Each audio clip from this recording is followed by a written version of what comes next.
আসসালামু আলাইকুম, this is Sanjida Akter Sanju. আজকে আমি চলে আসলাম চট্টগ্রামে। তো রাতের বেলা বের হয়ে পড়ছি পতেঙ্গা ব্রিজ দেখার জন্য।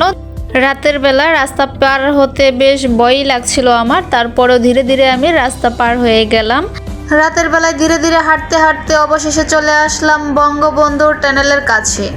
আমার অনেক ইচ্ছে ছিল যে টানেলে উঠবো, বাট সময় সাপেক্ষের জন্য টানেলে আর উঠতে পারিনি।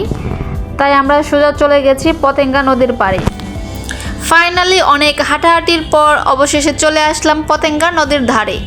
রাতের বেলা আপনারা একটা জিনিস খেয়াল করলে দেখতে পাবেন যে সমুদ্র সৈকতের আশেপাশে অনেক ছোট ছোট দোকানপাট রয়েছে, যেগুলো হচ্ছে দেখতে মেলার মতো লাগছে। আমি ভেবেছিলাম যে রাতের বেলায় হয়তো সমুদ্র সৈকতে লোকজন তেমন থাকবে না, আমরা নিরিবিলি গিয়ে সমুদ্র সৈকত ঘুরে আসব। কিন্তু না, গিয়ে দেখি অনেক মানুষ, অনেক লোকজন। আমার অনেক ইচ্ছে ছিল যে আমি স্প্রিং বোর্ডে চড়বো, কিন্তু দুর্ভাগ্যবশত চড়তে পারিনি, কারণ হচ্ছে রাত, আবার হচ্ছে অনেক শীত করতেছিল, আর সবচেয়ে বড় কথা হচ্ছে আমি ভয় পাচ্ছিলাম, যার জন্য আর স্প্রিং বোর্ডে চড়া হয়নি। আপনারা একটা জিনিস খেয়াল করে দেখুন, সমুদ্রের কিনারে ঢেউ কিন্তু অনেক ধীরে ধীরে চলছে।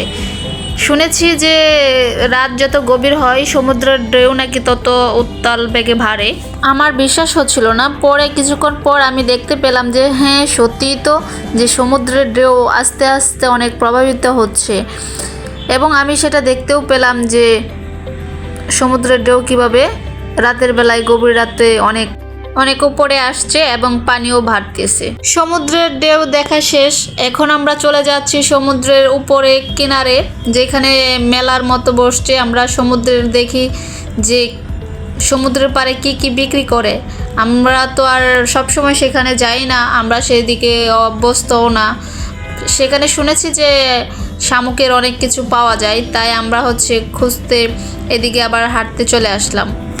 বেশ ভালোই লাগলো, সমুদ্র পাড়ে এসে অনেক কিছু দেখতে পারলাম, ঘুরলাম, অনেক ভালো লাগলো। এই বেলুনগুলো, ঝিলমিলো বেলুনগুলো অনেক খোঁজাখুঁজির পর ফাইনালি আমি চট্টগ্রাম গিয়ে দেখতেও পেলাম, হাতে নিলাম ভাইটার কাছ থেকে, অনেক ভালো লাগলো।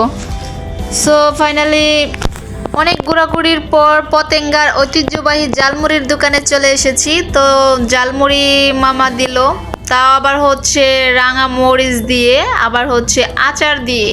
আমি লাইফের ফার্স্ট টাইম চট্টগ্রামে গিয়ে আচার দিয়ে জালমুড়ি খেলাম। অনেক এনজয় করার পর চলে আসলাম সমুদ্র সৈকত থেকে। সো গাইস, আপনারা অবশ্যই ভিডিওটা দেখে আপনাদের কেমন লাগছে অবশ্যই কমেন্ট করে জানাবেন। ভালো থাকবেন, আল্লাহ হাফেজ।